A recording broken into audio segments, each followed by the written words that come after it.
everybody, welcome back. This is our first virtual field trip for the 2015-2016 school year. We're going to be doing a fall enrichment workshop, teaching you how to make some fall enrichment for the animals. A lot of them with kind of the Halloween theme, because that's the holiday that's coming up. And we're going to distribute these to all of the animals. To start off, my name is Brian. I've been here with the ones we did last year.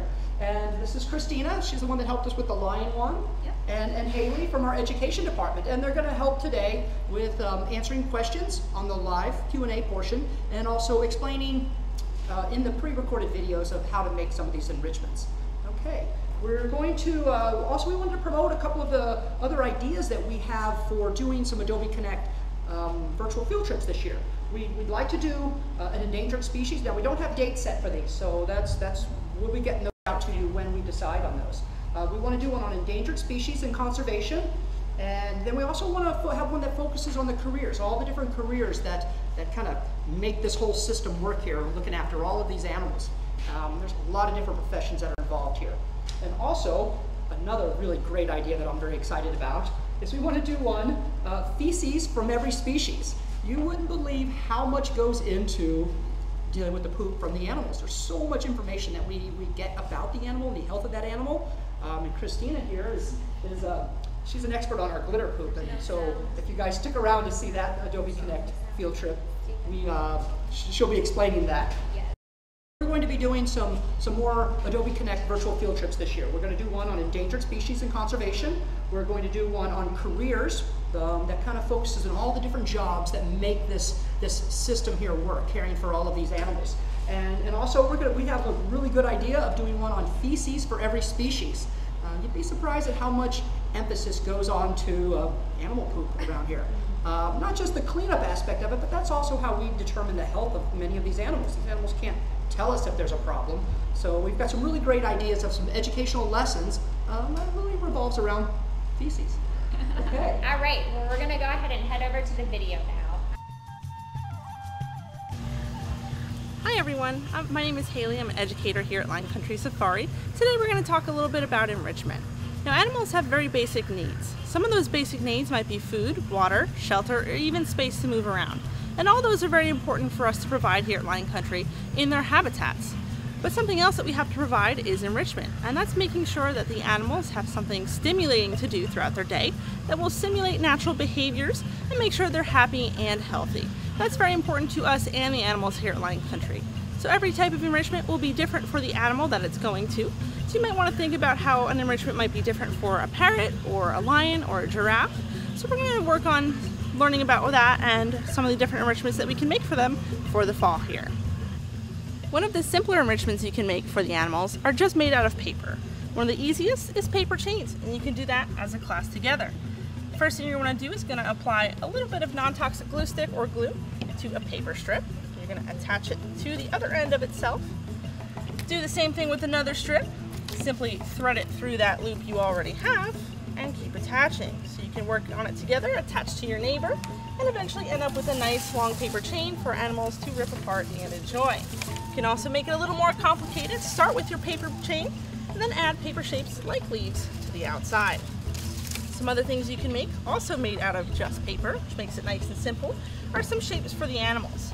You can do things like bats. You can simply take a hole punch, pitch some holes, and we can hang those up for the animals to enjoy as well. You can also do something like a pumpkin. Just start with a simple orange piece of paper, make a shape, maybe attach some green for a stem, and then design your own face on it. Final thing, so another idea, just make a ghost and then cut that out. And again, something very simple, easy for you to make, but also something great for the animals to enjoy. Another enrichment you could make is a paper mache balloon. So the first thing you're going to want to do is blow up a balloon, and hanging it up will make it easier to work with. And then what you're going to want to do is you're going to want to use either paper mache, which is just a water and a flour mixture, or you can use non-toxic school glue. It's very important that all the materials that you use are non-toxic. It's safe for the animals, so when they do get into their enrichment, they don't consume any bad chemicals or anything like that. So you can use that paper mache mixture or the school glue and use some paper strips, and then simply apply the glue or the paper mache to that strip. Put it on your balloon, and cover the whole thing.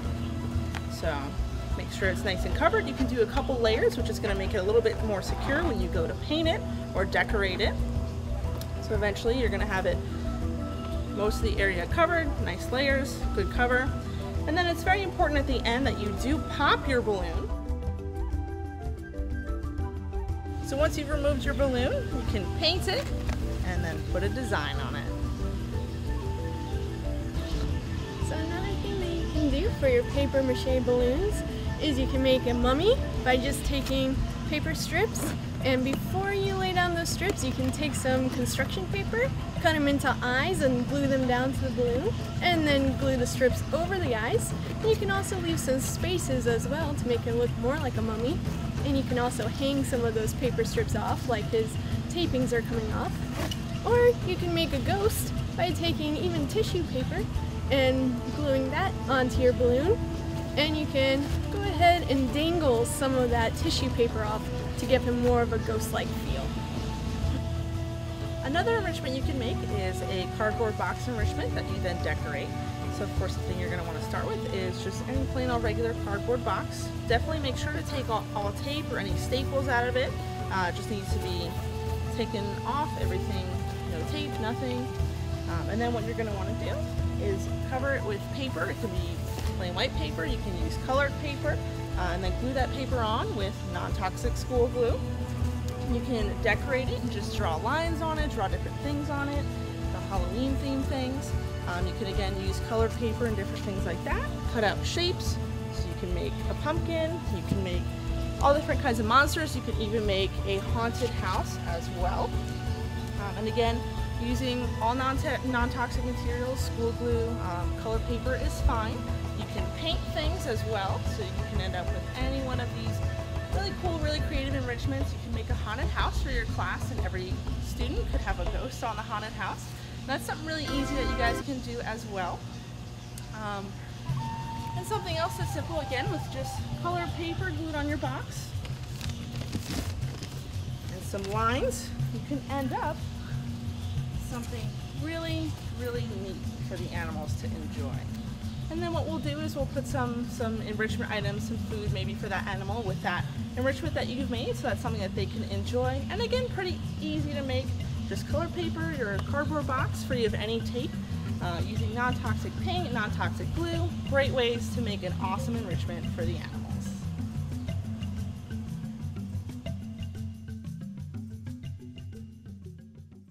Welcome back, everybody.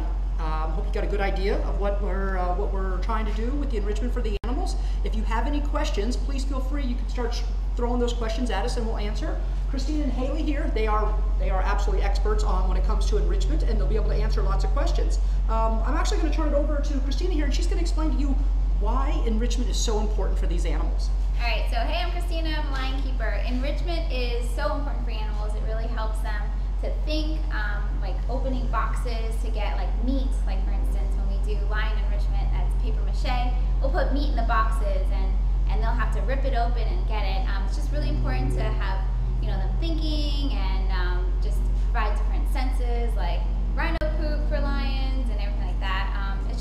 It's very important for the animals. I'm kind of that philosophy that happy animals tend to be healthier animals. Yes. So this is just in the best interest of these animals to make sure we're doing things that keep them happy and interested and active, you know, keeping the mind working.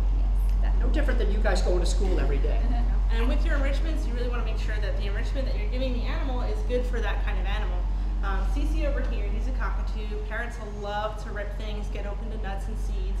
So things like paper chains for him are really, really great. They help get his brain working. Bigger things for the lions, you know, it's simulating that hunting behavior. A lot of the time in the wild, the things they do the most are going to be sleeping and hunting. So we give them that box with that meat, they get a reward, they get that hunting behavior, just like they would have in the wild. We have a great question here.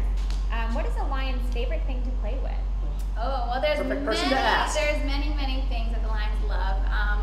I will say one thing, giraffe urine is one of their favorites. It's just basically a bucket full of saturated dirt from the giraffe urine. and we'll place it around the field, and they like roll over it. They love it so much. They absolutely love it. They even lick it and eat it. It's really funny. See, I just learned something. Exactly, look at that. Rhino poop does the same thing. They absolutely love that scent as well. So the lions are big into the scents. Yes, they love it.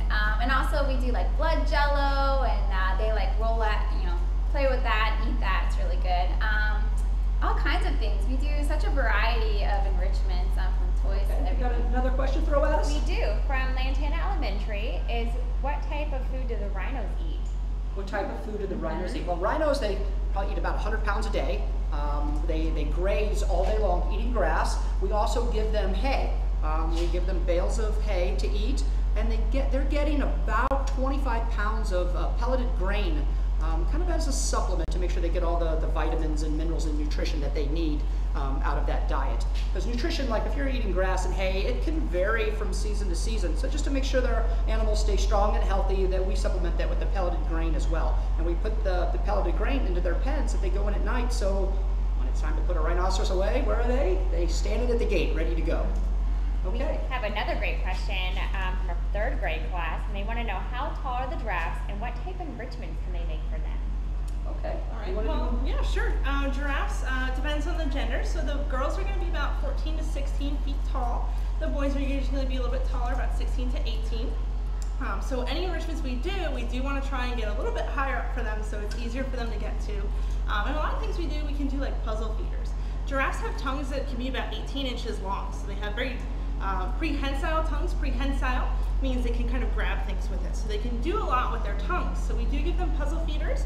One of the things we do is, if you know those 5-gallon water cooler jugs, we'll cut a hole in that and put produce in it and hang it, so you can stick that tongue in and get that fruit. Oh, good. I like that one. That was a good one. Another great question is from a second grade class is, do lions eat breakfast, lunch, and dinner? No, that's a great question. No, they actually eat during the morning. That is their meal for the day. They only eat once a day. They don't have to eat every day like in the wild. It depends on how successful they are in actually hunting and capturing prey. So they don't eat every day in the wild. However, with us, we actually do feed them once a day, every day of the week except for one day where we do a fasting day where they don't eat, and we offer bones for them as well. So they love to chew on those bones. It's great for their teeth as well. Okay. What are some of the ages of our lions here? Oh, wow. Okay, so we have a Lots of- variety lots of now. questions for you. Yes, Good. great. Our oldest lion we have here is 18 years old, which is pretty old. In captivity, they can live up to 20, depending on how healthy they are, but they are very healthy here. And she's very old, but she's wonderful, very healthy. And then our youngest ones, we have 2 years old and 1.5 years old. So we have little Is babies the oldest too. one, is that Naika? Naika, yep, that's Naika. I remember when she was a little itty bitty thing. I have All right. a wonderful question here right before we go ahead and we go to the next video is, how do you get the cages, like the lions into the cages without them getting hurt? You want to say how you do that? Yeah, absolutely. The lions have a great schedule. They know their schedule really well. So they know in the morning time they release, and we gently, we have our trucks with them, and they know to go to the field. We set up a little system for them to go into the field. It's like a chute system with gates. And then basically at night, they know when it's time to go home, and they'll be happily walking to their den is what, they like to go into. Any of you have a dog at home and you let the dog outside, the dog steps outside and then stands out there in the heat and is like, I think I'd rather be back inside. Let me tell you, some of the animals here are no different. Yep. Those lions know it's a little cooler in the house, so when it is time to go home, they're standing at that gate ready to go. Yes. All right, so we're going to go ahead and show our next video, and then we will be back to answer some more of your great questions.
Okay, in this next segment, before we get back to the questions and answers, a couple of details that we want to go over about the enrichments and when we need to get those back to us so that we can make sure we get those to the animals and get that part of this project filmed. Okay, Haley, you wanna tell us about that? Sure. So when you guys make your enrichments, we got so many enrichments for Christmas for the chimps last year.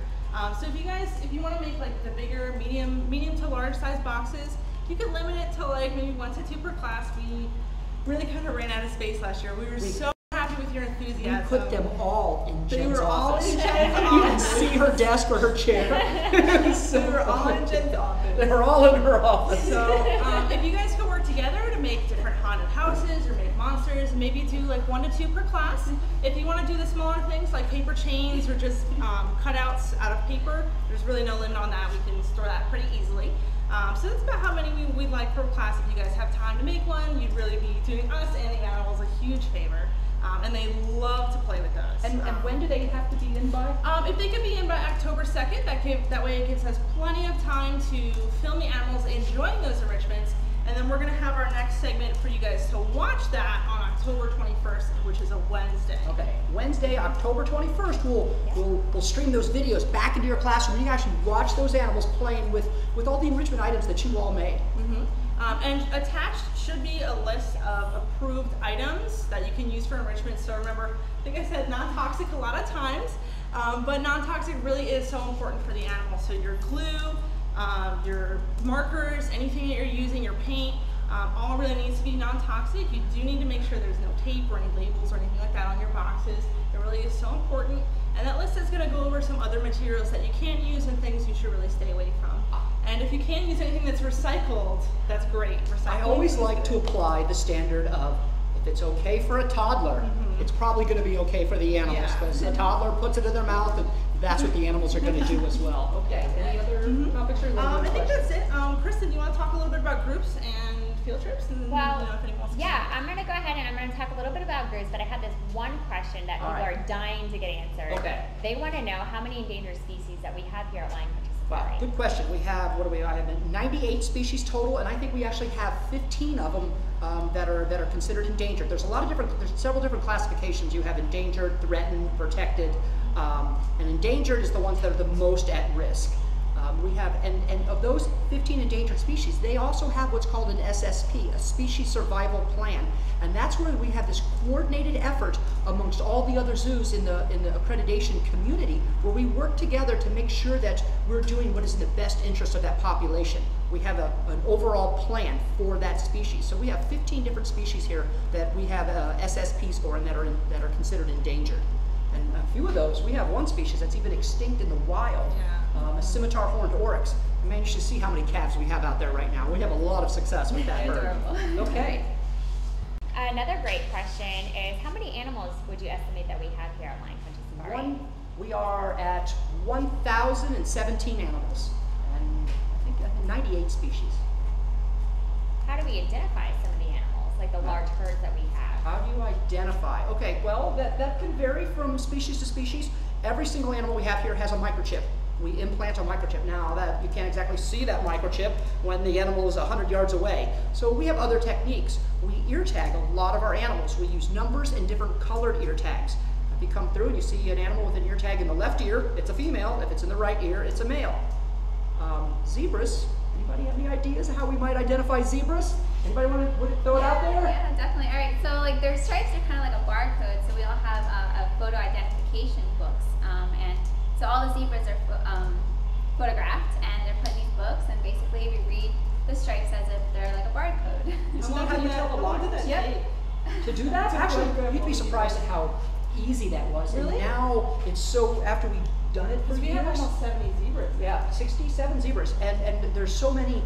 We've done it for so long now, for several years. You can look at them and you can pick it out. I can read a stripe pattern faster than I can read an ear tag on an animal. How do you do that with the lions? Well, the lions, they all have different physical characteristics and personalities as well, and it's just very easy for me to Personalities. tell Some are who meaner is than who. others. So, no, but their physical characteristics are very, it's just like you and me, you know, we all look different in our own way, so it's just like, So, yeah, it's microchips, ear tags, stripes, physical characteristics using photo identification. those are our methods. Okay. Another good question from a second grade class is, Christina, what is your favorite animal here? I don't know. Well, I wonder. The lions are definitely my favorite animal. I've always loved big cat species. Tigers is my favorite, but I absolutely love the lions here. They're so fun to get to know and work with, so that's my favorite animal here. We have another good question is, how many types of monkeys do we have? And I would even extend that to primates. Okay. We have two different types of monkeys.